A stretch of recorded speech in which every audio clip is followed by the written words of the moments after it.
So my family moved abroad in 2008 and we moved to China and we lived in Guangzhou, China for 6 years. And then after that, we moved to the Philippines and we lived in the Philippines for 3 years. I think being able to adjust at such a young age to a completely different culture than I had previously been living in was the ability to speak the language of the people around me, because English was not a language that was spoken a lot while around where I lived. So being able to adapt and learn the culture through learning Chinese was really important, because it gave me the ability to kind of find myself in an environment that I wasn't super comfortable in, but also at the same time going to an international school where the language spoken is English. I was surrounded by a lot of people who were experiencing similar experiences. Obviously they weren't the same, but very similar experiences. So establishing those friendships kind of right off the bat was also helpful just at such a young age, because you're just trying to connect and make friends, but also not get too lost in everything else that's going on. So something that helped bridge that cultural barrier or that gap was having, or that language barrier as well, is having friends that understand where you're coming from as a third culture kid. So having friends that spoke Chinese was also really beneficial, because they were able to communicate with people outside of our school and locally. And then I think in terms of sports, and especially during middle school when everyone is trying to find themselves, find their identity,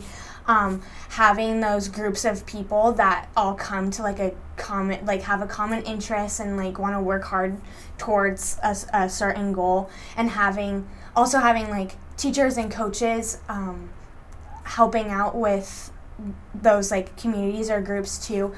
really helped people come together and bridge the gaps of understanding of where other people are coming from, their situations, just as third culture kids, because everyone's coming from a different background. But if you're coming together to play soccer or to do other sports, there's a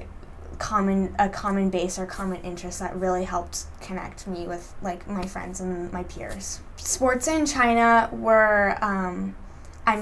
I feel like people might have an understanding that they're very strict, and you have to do one sport starting at a young age. But in my experience, I had a very broad, I had many opportunities to try different sports. So I was able to do touch rugby, cricket, ping pong, badminton, soccer, cross country, a bunch of different sports. But for soccer, for example, we could only play 11-a-side soccer, and there was 7-a-side soccer. And there was no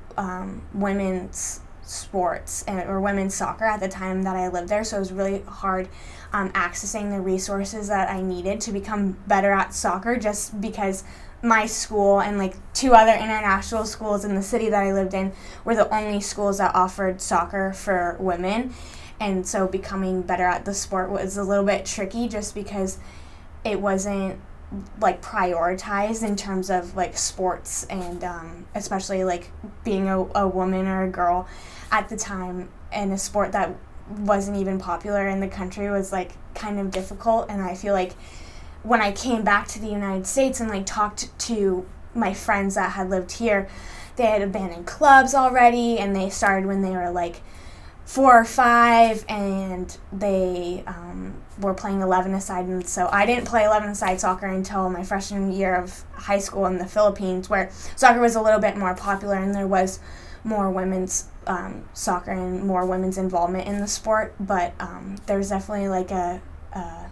learning curve that I had to overcome. I mean, there's a big cultural adjustment, just because culturally there's not a lot of similarities, and I also think in terms of language, a lot more people spoke English which made kind of the transition a little bit easier because I wasn't going into a situation where I had to learn a completely new language to be able to like get around. And I mean, like, climate-wise, the climate was very different, and like in terms of like transportation, public transportation, it was kind of harder to get around just because like the infrastructure wasn't the same as in China where they're like building new things every day. And I think just in terms of my schools, they were actually part of the same like international school conference. So it was actually kind of fun because when I went to go compete against other schools, I was competing against my like middle school friends who are now in the high school. And so that was kind of fun. So I still had like the connections with my school in China,